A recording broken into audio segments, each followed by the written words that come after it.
इस वीडियो में ये महिला जिनका नाम अस्मिता है वह गुरुजी से पूछ रही हैं कि उनके जीवन में बहुत दुख है और वह इस दुनिया में दोबारा नहीं आना चाहती।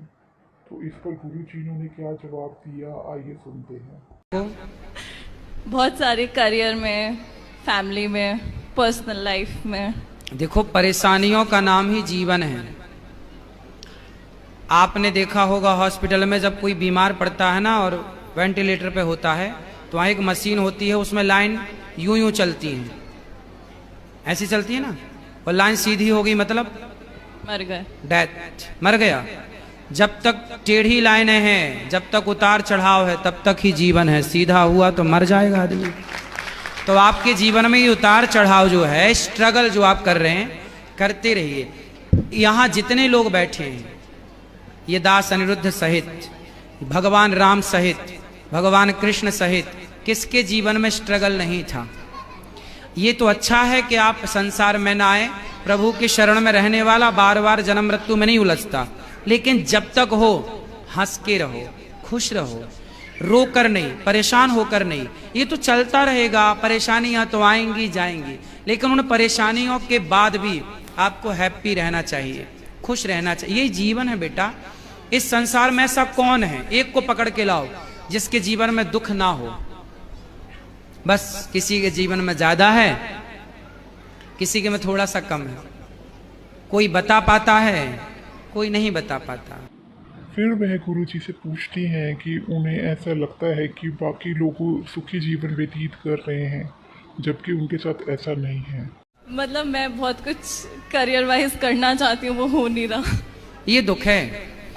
अरे किसी के घर में तबीयत खराब हो जाती है, या फिर ऐसे लोगों को देखो जिनके दोनों हाथ कट चुके हैं। जरा सोचो कि जिसके दोनों हाथ नहीं है और उसके घर में करने वाला कोई नहीं है और उसे प्यास लगी हो तो पानी कैसे पीता होगा? कभी आपने सोचा है? मैंने ऐसे लोगों को भी देखा है जिनके दोनों पांव और दोनों हाथ नहीं है। अब बताओ कि उसे प्यास लगती होगी तो वो डिपेंड होता होगा ना दूसरों पर, भैया जरा हमें पानी पिला दो, भैया भूख लगी, कुछ खा नहीं सकता। तो दुखी तो वो है बेटा।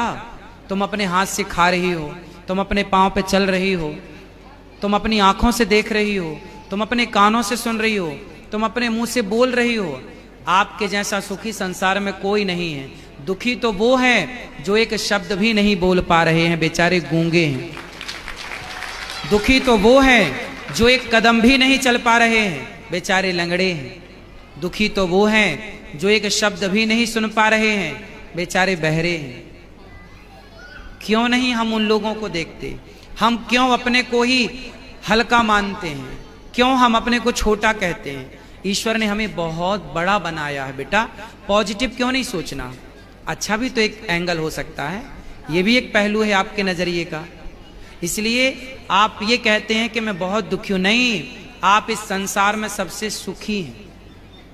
और लोगों को देखो जो घिसट रहे। आप तो चप्पल पांव में पहनती हैं, कुछ लोग तो हाथ में चप्पल पहन के घिसटते हैं, नहीं देखा आपने?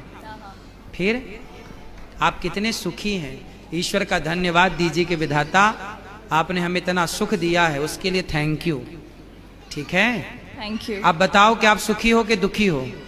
मैं सुखी हूँ, ये मुझे पता है। बस ऐसा है कि अब थक गए लाइफ से। फिर भी शिकायत शायद से, मतलब ह्यूमन नेचर होती है कि हाँ बेटा देखो, यदि शिकायतें करने बैठेंगे तो सबकी शिकायतें हैं।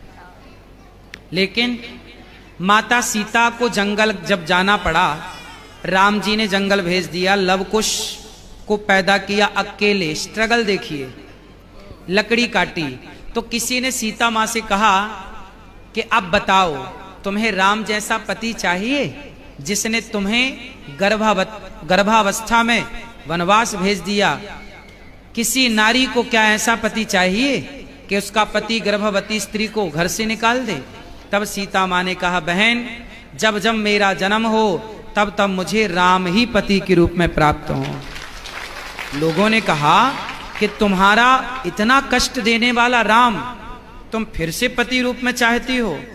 सीता माँ ने कहा, कष्ट मुझे मिला, ये तो आप लोग मेरा कष्ट जरा सा देख रहे हैं। जो मुझे सुख मिला है राम को पाकर, जो सम्मान मिला है राम को पाकर, उस सम्मान उस सुख के आगे ये दुख तो कुछ भी नहीं है। इसलिए मैं राम के उस सम्मान, आज जहां राम खड़े होते हैं वहां माता सीता खड़ी होती हैं, तो मैं राम जैसा पति क्यों ना चाहूं।